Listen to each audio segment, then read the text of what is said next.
Okay, real quick right up front, this is not a bumper build video. I'm going to walk you through what I'm doing really quickly in terms of why I'm doing it and what I've done so far. I'm still a ways from being done on this, but this is more of a channel update on what I'm working on, what I'm doing with this bumper, why I'm doing it, and a few other updates for you. And I know here it is, another couple of weeks have gone by and I'm still sort of in town and I'm not out adventuring or camping, and I know that doesn't cut it for some of you.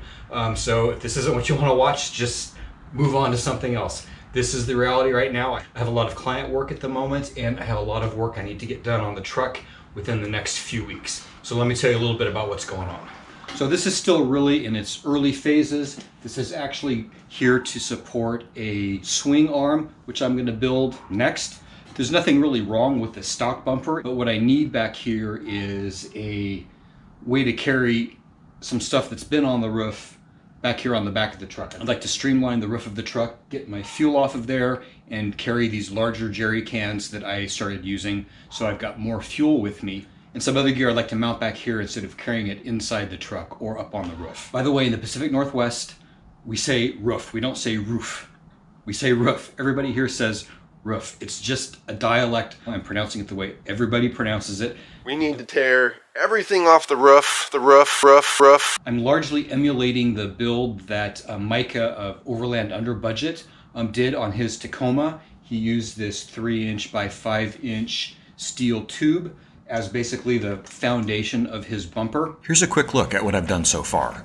I'll put together a more in-depth build video when everything is done.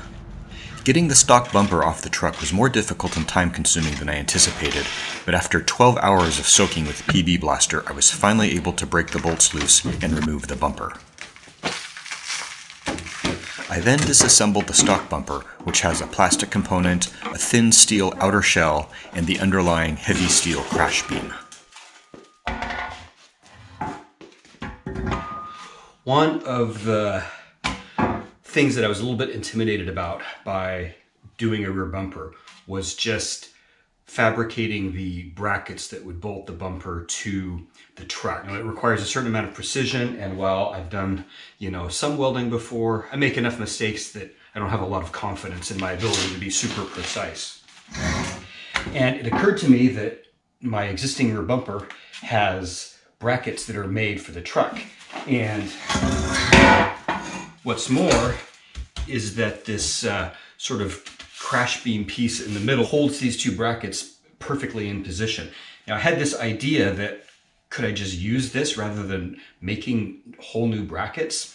And I did find one guy on YouTube who did it that way. There isn't a whole lot on YouTube of people fabricating bumpers for Nissan Frontiers. So my idea is I'm going to fit my new bumper tube to these brackets right here. Once I know that I've got that together and everything positioned perfectly, then I can cut out this piece and everything will be perfectly positioned to go right back on the truck. And this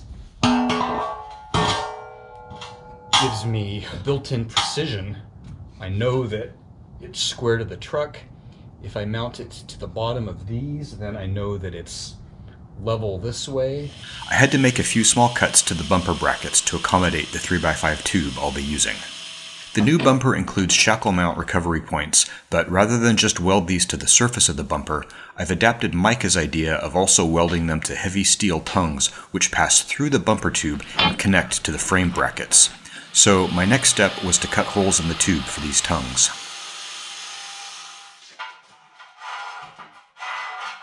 Once I was satisfied everything lined up, I welded the new bumper tube to the stock bumper brackets.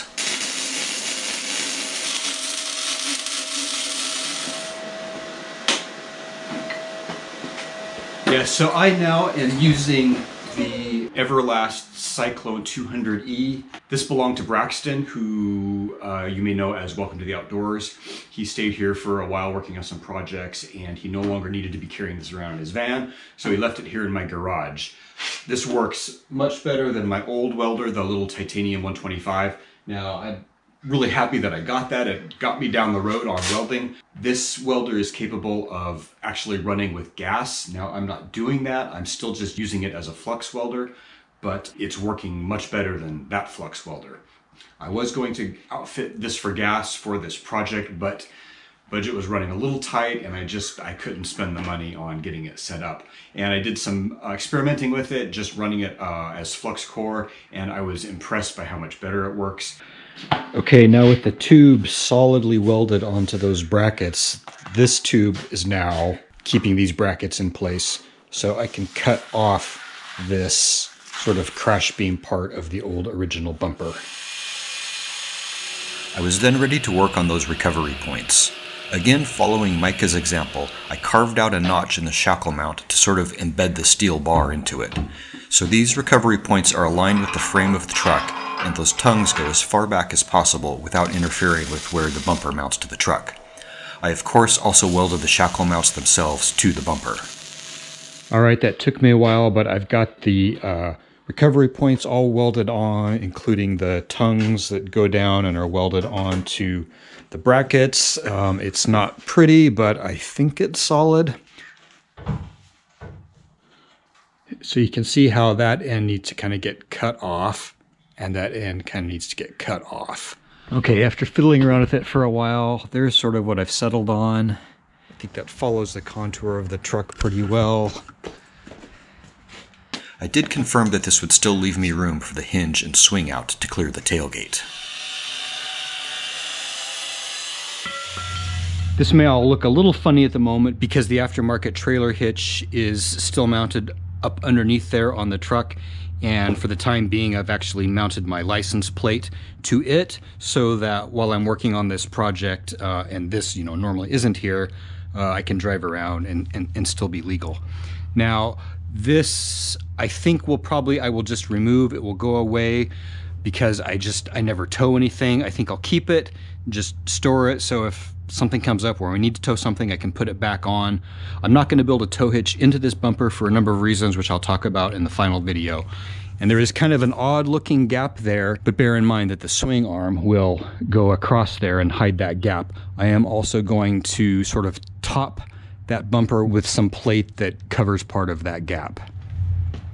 For the swing arm, I am going to use the 4X Innovations hinge kit. This is what Micah used on his. This makes up a big chunk of the budget of this entire project, is just this right here. But this is so nicely made and much more precise than I feel like anything that I could do myself using the separate components. I did look at buying all these separate components, and it starts to add up pretty quickly. So ultimately I felt that this was worth it. I was also originally thinking to make 2 swing outs, one on each side rather than one great big swing out. One of the things that swayed me away from that was just the fact that the hinge hardware gets really expensive really fast, and that would really make the price of this whole project soar.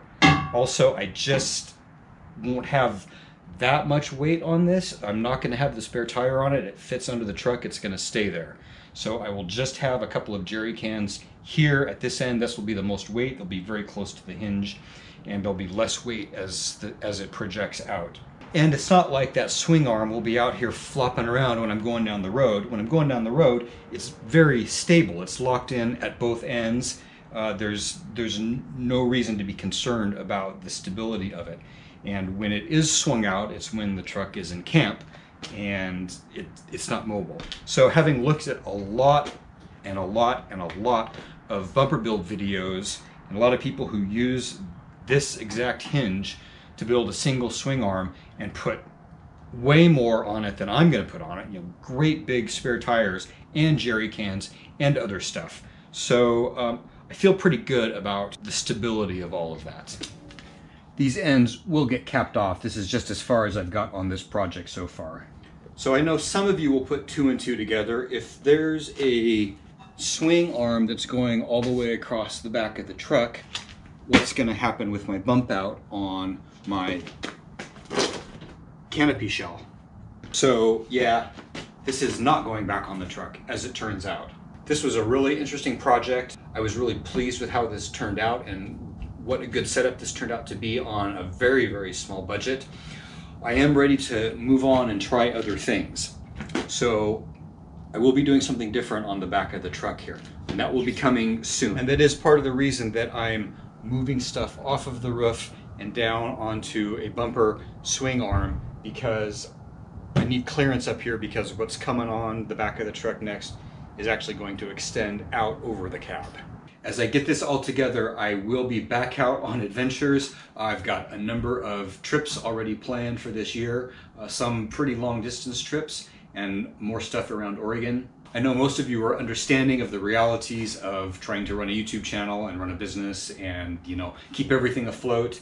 And many of you also do enjoy the DIY, and I appreciate that. I know some of you are disappointed when a new video comes out and I'm not out on an adventure. And believe me, I would love to be out on adventures every week. The reality of the moment is that I gotta stay close to town for a while.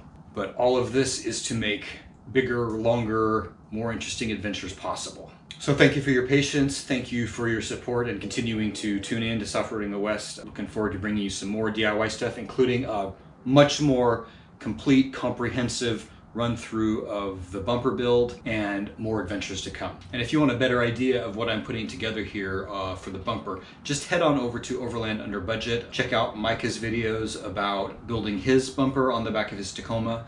Micah does a much better job than me of showing and explaining what he's doing and why he's doing it. I could not have done this project without having watched his videos over and over and over again. I've watched a bunch of other bumper build videos, but I always end up coming back to Overland Under Budget. I guess that about covers it for now. Thank you, as always, for watching.